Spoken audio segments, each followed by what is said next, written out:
Hola, bienvenidos a una nueva entrevista en Cita de Libros de El Mostrador. Hoy me acompaña Andrés Montero. Hola Andrés, ¿cómo estás? Hola Pancho, muy bien, gracias por esta invitación. No, gracias a ti por la entrevista. Y te presento, Andrés es escritor y narrador oral, es autor de las novelas Tony Ninguno, La muerte viene estilando, Taguada, es cofundador de la compañía La Matrioska y también es autor de algunos libros de literatura juvenil.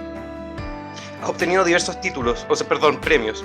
El premio Marta Brunet, el premio Municipal de Santiago, el premio Pedro de Oña, también el premio Iberoamericano de novela Elenia Poniatowska en Ciudad de México y recientemente obtuvo por este libro, La muerte viene estilando, editado por La Pollera, el premio de la Academia Chilena de la Lengua.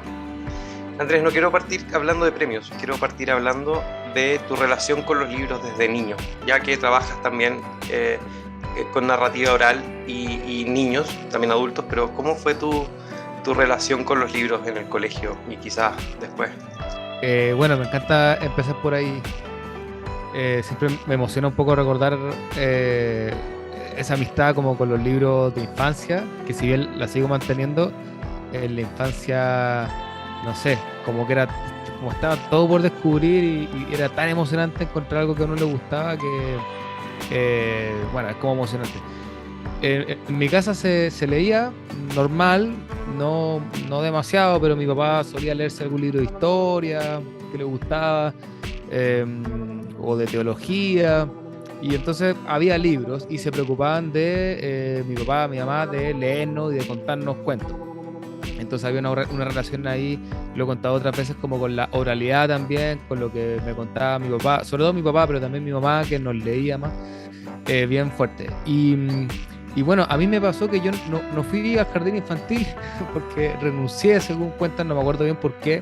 Parece que un niño me pegaba o algo así, decidí no ir más, y como mi abuelita estaba en la casa, dijeron, bueno, que no vaya, y se queda con la abuela. Y entonces, entre mi abuela y mi mamá me enseñaron a leer como bien chico, entonces yo entré a pre-kinder y ya sabía leer. Por lo tanto, la relación con los libros empezó como súper temprano, porque yo ya leía los libros que estaban en la casa de niño, que le correspondían, digamos, a mi hermano, que tenía 2 años más. eh, y entonces me entretenía con eso, como no iba al jardín, me entretenía con los libros, primero con las ilustraciones, supongo, y después ya como leyendo. Y tengo recuerdos de como bien bonitos de haber, por ejemplo, el primer libro que leí se llamaba Gustavo y los miedos. No sé si te tocó leerlo en el colegio. Lo conozco, pero no lo leo. No, bueno, le tocaba a mi hermano. Entonces mi hermano no era tan lector y yo era más chico, pero a mí me gustaba más leer. Pues. Entonces yo me acuerdo que lo leí, supongo que como para impresionarlo o algo así, y para contárselo para que le fuera bien en la prueba. Entonces ahí fue mi primer libro que leí y aparte empezó mi rol de narrador oral, de contar lo que había leído. Em, bueno, hay libros que me marcaron mucho, como El Super Zorro, que debe haber sido el libro que más he leído en toda mi vida, de Roald Dahl. Eh, Sobre todo diría como la relación con los cómics, o Women Pato en particular, pero también con Asterix, Tintín, Lucky Luke. Siempre estábamos, mi hermano y yo, arrendando libros en la biblioteca de este tipo, Lucky Luke sobre todo, Ogu, y trayéndolo a la casa. Entonces como que tengo un recuerdo de infancia que era básicamente como jugar a la pelota y leer. Eh, y bueno, bien vinculado, como te contaba, al cómic también. Me gustaría hablar precisamente de este rol de narrador oral, quizás al principio para tu hermano, pero luego para más público. Tú escribes novelas hoy, cuentos también. ¿Cómo es el tránsito desde la oralidad a la narración escrita sin perder sustancia? O quizás cómo es el ejercicio. Claro, desde la oralidad a la narración escrita, yo encuentro que no es muy fácil. Yo no sé si lo hago muy bien tampoco, porque en el fondo la oralidad tiene unas características que la literatura escrita, son como incompatibles. Una de las cosas más interesantes de la oralidad es cómo va cambiando, cómo se va achicando, agrandando, adaptando los lugares por donde pasa esa historia, según el contexto. O sea, uno mismo cuenta la misma anécdota de cuando, no sé, lo asaltaron y se lo cuenta a un amigo y al final súper distinto de como se lo cuenta al que sea. Y en cambio, si lo escribe ya queda fijo. Por lo tanto, todo lo que uno escucha de la oralidad y en mi caso, que junto con varias cosas y trato de hacer literatura, con esa materia prima, no es fácil. También, justo hablaba el otro día con una persona, el tema del lenguaje, de cuando hay diálogos directos de los personajes, cómo hablan, porque nunca vamos a ser capaces de escribir exactamente cómo hablan, sino que hacemos una simulación. Me sirvió mucho hace poco escuchar a Juan Pablo Villalobos, un novelista mexicano, decir como que en el fondo que no existe la pretensión de oralidad total en la literatura, y que siempre hay una cosa que está a medio camino, que nosotros sabemos que lo que está ahí escrito no es exactamente como se dice. Fue como un alivio escucharlo, como decir, bueno, en verdad eso es así, no va a ser nunca igual. Por lo tanto, como respondiendo a la pregunta, este tránsito es como bien de materia prima, como sabiendo que hay algo en la oralidad que tiene que ver con el cómo se dicen las cosas, con el cuándo se dicen las cosas, con los momentos para contar, con algunas frases que se han repetido a lo largo de los años y han quedado, con tiempos, con ritmos, pero no hay una búsqueda de hacer oralidad directamente, sino que es literatura con una materia prima que son las palabras que se dicen oralmente. Y después está como al revés, o sea, cómo se hace como de lo escrito a lo oral, porque también cuando uno quiere contar un cuento de un autor, que algo que está escrito, también hay un tránsito que es como lo contrario, o sea, eso que está fijo, ver qué tiene que quedarse y qué está un poquito más abierto a moverse, a trabajarse, a ser parte del oral. Por eso, en mi opinión, es más fácil contar un cuento que viene del oral, como un cuento popular, un cuento de Pedro Urdemales, una leyenda, a contar un cuento de lo literario, porque no está pensado para la oralidad. Pero hay autores que se relacionan mucho con la oralidad, como Manuel Rojas o Rivière Letelier, por ejemplo, hablando de Chile, que son más fáciles de contar. Tienen como esa materia prima, como que se nota que está trabajada también desde ahí, y cuando vuelven al oral resulta bien. Así que un juego bonito entre estos dos mundos. A mí me gusta harto, lo encuentro atractivo. Y respecto de La muerte viene estilando, que entiendo es tu último libro, ¿no? El último que se ha publicado. Sí, el último. ¿Cómo nace esta idea? ¿De dónde surge? Me imagino que te han preguntado otras veces, pero cuéntanos un poco del origen de La muerte viene estilando. Yo tenía ganas de hacer un libro sobre la muerte, sobre la figura de la muerte. Hay muchos cuentos populares que hablan de la muerte. Hay libros completos de antologías de cuentos populares sobre la muerte. Por ejemplo, hay uno de Ana Cristina Herreros, española, que se llama Cuentos de la Madre Muerte. Y reflexiona sobre esta figura. Todos hemos escuchado alguna vez, o todos nos imaginamos a la muerte según todo el imaginario oral, con la guadaña, ¿verdad? Huesúa, con una capucha. Y es un personaje de la literatura, de la oralidad también, o sea, digamos, sobre todo de la oralidad, que a mí siempre me ha gustado. De hecho, yo cuento muchos cuentos donde la muerte tiene un rol importante, o es la protagonista directamente. Entonces, eso por un lado. Siempre pensaba, bueno, escribir algo como con la muerte, porque por otra parte, me impresionaba, y esto empezó a ser más fuerte en la pandemia, cuando la muerte estaba como más cerca, que de pronto moría gente que era atea, y que la familia era atea, pero le hacían un funeral católico, o cristiano al menos, como con un cura. Entonces uno se pregunta, bueno, pero ¿por qué? Pues o sea, está bien, pues si la señora que se murió era creyente, está bien, o la familia, por último. Pero si no, como ¿por qué le tiene que venir un cura? Y esto no es un discurso como contra la iglesia, contra las creencias, sino que en verdad no tiene sentido, porque... Entonces me puse como a investigar y a preguntarme sobre eso, y en el fondo, claro, la conclusión es que teníamos como sociedad en este rincón del mundo formas de despedir a los que partían, que después perdimos porque se impuso una forma de despedir, que era la de la Iglesia Católica básicamente. Y entonces ahora que la Iglesia Católica perdió como ese poder, esa importancia, como que ya no hay mucha gente que cree en esa iglesia, pero esas tradiciones se mantienen porque en el fondo nos quitaron la forma en que sabíamos hacerlo. Se impuso una forma y bueno, y se perdió. Entonces me llama mucho la atención porque hoy día no sabemos cómo despedir a alguien que se muere. No sabemos directamente, no tenemos idea. Hay que llamar a un cura porque nadie sabe ni qué decir ni cómo se hace. Bueno, entonces en estas cosas pensaba yo. Y recordando también de viajes, yo viví en el sur un año, entonces ahí habían alguna forma si bien relacionadas también a la iglesia, un poco distintas, o que yo no veía en Santiago.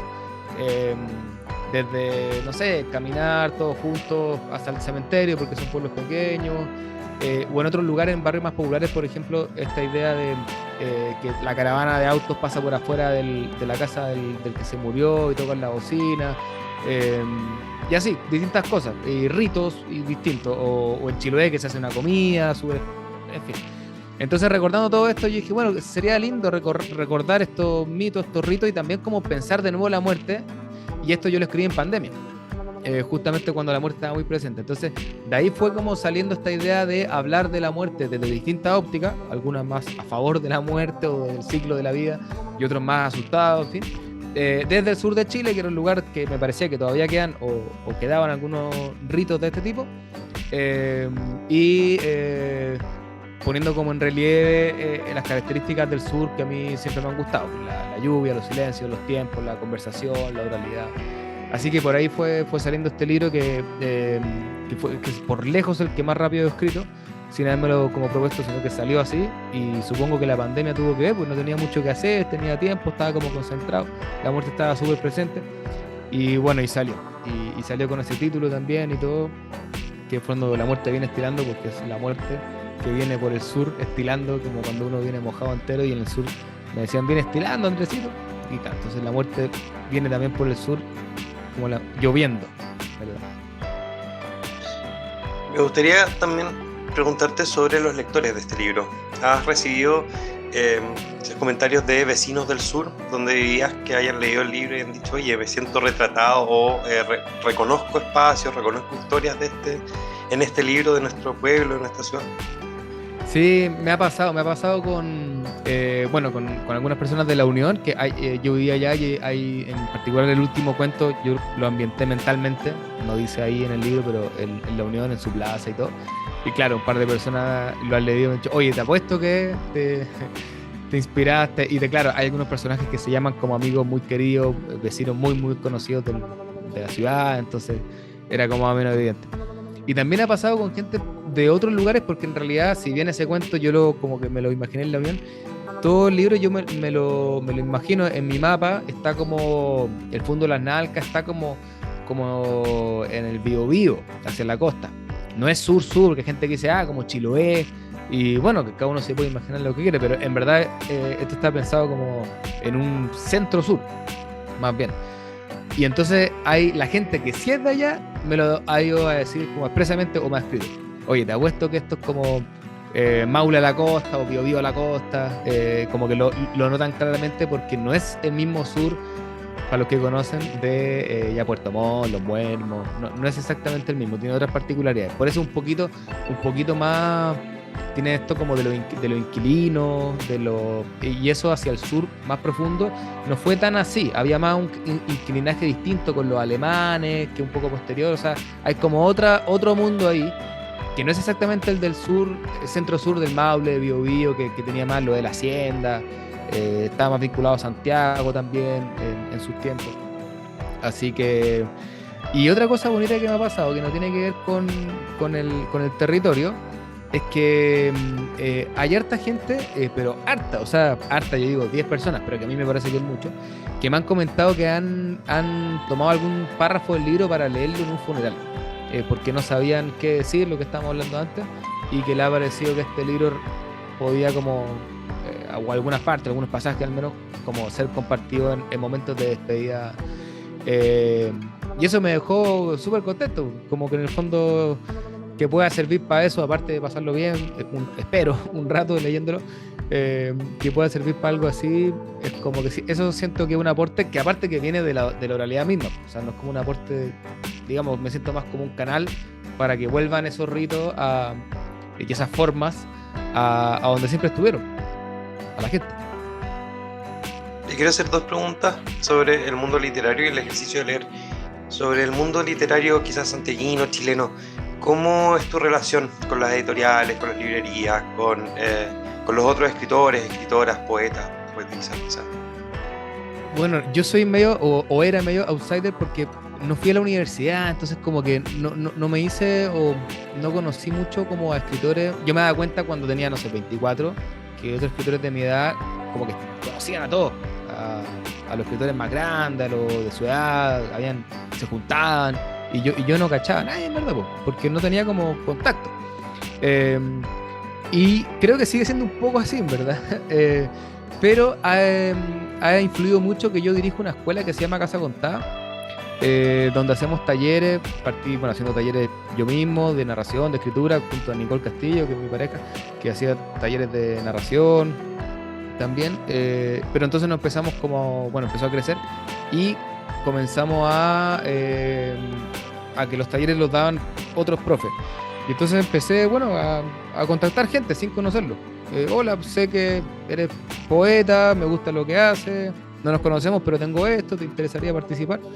Y entonces ahora, como Casa Contada creció mucho y ha hecho cientos de talleres, ya hemos tenido una relación ya de amistad con varios escritores, como la Paula y la Vaca, o Nicolás Cruz, Richard Sandoval, por ejemplo, que han trabajado ahí en Casa Contada, la Lorena Díaz Mesa, donde, ya se ha ido haciendo una pequeña como comunidad. Y me he dado cuenta que ellos también lo agradecen, o sea, como este espacio de compartir con otros escritores y contar a veces, oye, tengo este problema con una editorial, desde cosas así como súper tontas y chicas que funcionan. Bueno, y hoy día mismo, a partir de publicar en La Pollera, sobre todo, que La Pollera es una editorial muy contactada con librerías, con otros autores, es más fácil, porque de alguna forma como que ya solamente por estar en La Pollera, o quizá también por algún premio, algo así, como que me es más fácil entrar, porque o ya me conocen, o estamos contactados por Twitter. Entonces, en general, es una relación que yo diría bien sana, pero no solo mía, sino que me parece que la relación como del mundo literario en Chile es contra todo lo como que se cree, a mí me parece súper buena, o tal vez yo he tenido suerte. Siempre he sentido que hay colaboración, que hay ánimo no hay ánimo de criticar por criticar, no hay ánimo de hacerse bolsa a alguien porque le cae mal. Yo no lo veo, me dicen que existe, o sea, cada vez que me junto con un escritor, dicen, no, es igual acá, pero yo no lo he visto. Ahora que estuve en Europa pude conocer a escritores chilenos que están allá, como el Bruno Lloret, juntarme con ellos, con la Carolina Brown, y siempre todo el mundo buena onda. Sí, es verdad que con las librerías he sido medio flojo, o medio tímido en realidad, porque sería bueno ir a la librería, presentarse, darse a conocer, contar de los libros. Yo sé que esos otros escritores lo hacen y a mí me da un poco de vergüenza, pero parece que, tú como librero, no sé si eso parece que aporta, o sea que es bueno que el escritor vaya, no sé. Y con la librería entonces o sea, yo voy mucho a librerías, pero no me presento, yo voy calladito, compro mi libro y me voy. Y quizás ahí tengo como una pequeña deuda. La segunda pregunta que tenía era sobre el ejercicio de escritura. Ya que me cuentas que no fuiste a la universidad, ¿cómo fue empezar a escribir? Quizás con lo aprendido en el colegio. ¿Y cómo has logrado este nivel literario, ¿no? ¿Cómo es tu relación con la escritura? Pensando sobre todo no como la copucha o como escribe este escritor, sino para personas que nos puedan estar viendo, quizás un cabro, una cabra más joven, y que quieran ser escritores o que quieran simplemente escribir y no sepan cómo aproximarse al ejercicio. Claro, en mi caso yo empecé a escribir como solo, porque le contaba cosas a mi papá y un día me dijo, oye, ¿por qué no esto que me estás contando no lo escribes? Yo creo que porque estaba cansado, qué sé yo, y me mandó a escribir para que no le contara tantas cosas.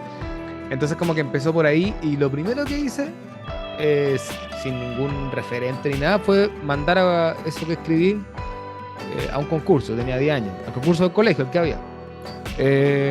Entonces, a partir del feedback como de los concursos, que de repente salía que tenía ahí una mención o algún premio, decía, pero si a lo mejor como que soy bueno en esto, porque a veces uno no sabe lo que es bueno nomás, porque no ha probado.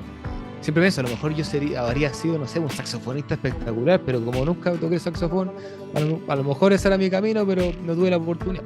Entonces, en la medida en que uno como que descubre que es bueno en algo, también se va entusiasmando. Si la gente te va dando con buen feedback, y mis profes me daban buen feedback, me animaban.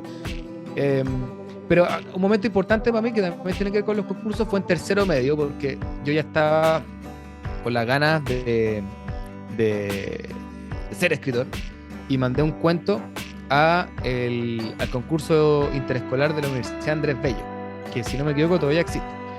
Entonces, bueno, lo envié, porque yo hasta entonces había ganado concursos del colegio, qué sé yo, que participaba medio solo, yo creo, entonces tampoco era como... Entonces esto era como probarse ahí y me llamaron como 3 meses después que había obtenido el segundo lugar. Y ese fue un momento muy, muy importante porque fue como, mira, esta gente que no tiene idea de mí, que no me conoce, le pareció que eran muchos cuentos, eran como 1000 cuentos de todo Chile, de cabros de mi edad, el mío fue el segundo mejor, entonces fue increíble. La premiación estaba escármeta, que él me dio el premio y me dijo como para callar, oye, yo voté por ti, así como, entonces esas cosas a mí ya nada, pues me entusiasmaron. Entonces, bueno, yo después seguí un poco por mi cuenta, sobre todo leyendo, de patúo, preguntando, tomando talleres de todo, de dramaturgia, tomado de guión, de cortometrajes, de todo lo que se me ocurre, de paya, de lo que se me ocurra, porque en la universidad, si bien estuve 2 semestres, en literatura no encontré ese aprendizaje, es distinto, porque tiene que ver con, no sé, en mi caso con el viaje, con la lectura, y no con la morfosintaxis, o al menos para mí no. Entonces, una recomendación para algún chiquillo, o no chiquillo, cualquier persona que está empezando a escribir o que le guste, no sabe qué hacer, primero yo diría, como súper sencillo, mandar a concurso. Por último, para terminar los cuentos y mandarlos. Y imagínense si no lo llaman un par de meses después contándole que obtuvo un lugar, que sí, eso como que entusiasma y puede estar revelando que hay un talento. Ahora, no ganar no quiere decir que no hay un talento necesariamente. Pero bueno, si uno manda muchos concursos, en alguno debería pasar algo si es que el cuento está bueno. Y lo otro es leer mucho, leer todo lo que se pueda, leer y escribir todo lo que se pueda. Y también como empezar a tener alguna conciencia de qué es lo que uno está haciendo. Pasa mucho en las editoriales, yo tengo una editorial chiquitita que publicamos solamente teoría de narración oral y nos llegan propuestas para publicar, no sé, poesía o ciencia ficción. Entonces como, pero que ni siquiera revisaste qué es esta editorial, pues. Entonces eso, tener un poco de conciencia de qué es lo que uno está haciendo y buscar los lugares a los que les puede interesar lo que uno está haciendo. O sea, si uno hace ciencia ficción, buscar editoriales que publican ciencia ficción o concursos que publican o que le interesa la ciencia ficción y así. Como eso me refiero con la conciencia de qué es lo que uno está haciendo. No por encasillar, sino que como por abrirse camino. Después podrás venir los tiempos donde uno hace cosas más raras, que no se entienden mucho, pero ya que a lo mejor no importa tanto. Pero para empezar creo que es bueno tomar como una vereda. Para terminar, 2 últimas preguntas. La primera es si nos puedes contar, sin título, sin nada, en qué estás trabajando o si tienes ya un par de ideas en el horizonte. Y por último, siempre pregunto, y esto sí es de copuchento, ¿qué estás leyendo? Pero si puedes recomendar o si nos puedes contar simplemente qué es lo que te tiene hoy ocupado leyendo. Sí, obvio. Bueno, estoy trabajando una novela que está terminada, que lleva por título tentativo El flautista, que es sobre el flautista de Hamelin, y es una novela juvenil, larga, me refiero como unas 450 páginas, y que estoy en proceso como de buscar editorial. En Chile no es tan fácil publicar a público juvenil. Si hay editoriales que se pueden interesar, no quiere decir que sepan llegar a ese público. Bueno, hay un tema ahí. Así que estoy en eso y haciendo también una novela que viene más en la línea de La muerte viene estilando.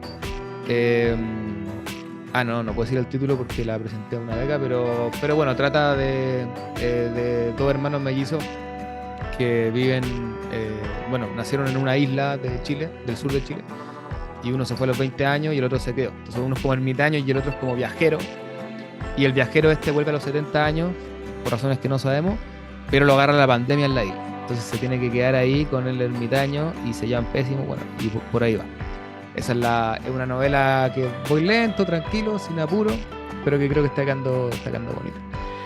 Y ahora mismo estoy leyendo una novela que leí por ahí, que era la novela favorita de Zambra, y yo soy un fanático de Zambra, entonces dije, bueno, si le gustó a Zambra, me gustará a mí, y me está gustando muchísimo. Se llama El desierto de los tártaros, de Dino Buzzati, italiano, y es maravillosa, es como una especie de fábula, tiene todo lo que a mí me gusta, medio fábula, como ambientado no de edad media, pero bueno, medio como un tiempo atemporal, en una fortaleza, es maravillosa, pero la perdí, no encuentro el libro, entonces estoy ahí hace rato como en la mitad y estoy desesperado, así que creo que la voy a terminar en el Kindle. Estoy leyendo eso. Y estoy leyendo a ratos, digamos, sin porque es un libro que se puede leer así de ratitos. Estoy buscando el autor, porque se llama Elogio de Caminar de David Le Breton. Elogio del Caminar de David Le Breton. Se me olvidó Es un libro pequeño, ¿no? Muy pequeñito y es súper bonito. A mí me encanta caminar, camino mucho y es un elogio de por qué. Tiene frases muy bonitas. Dice que en el fondo, finalmente, cuando toda caminata no es más que un merodear para encontrarse con uno mismo, cosas así. Entonces uno dice, oh, hermoso. Ese es como el libro, como no es poesía, pero parecido, que lo tengo como para leer a ratito. Y esta otra novela. Y ahora no, acabo de ir la primera del libro, me traje harto que leer y entusiasmado también de volver a leer a los chilenos, porque como estuve un año afuera, como igual me quedé medio atrasado en varias publicaciones que tengo ganas de leer y que todavía no he encontrado el tiempo. Bien, muchas gracias Andrés Montero, autor de La muerte viene estirando, Tony Ninguno, Tahuada, otras novelas juveniles también, por esta entrevista para el diario El Mostrador.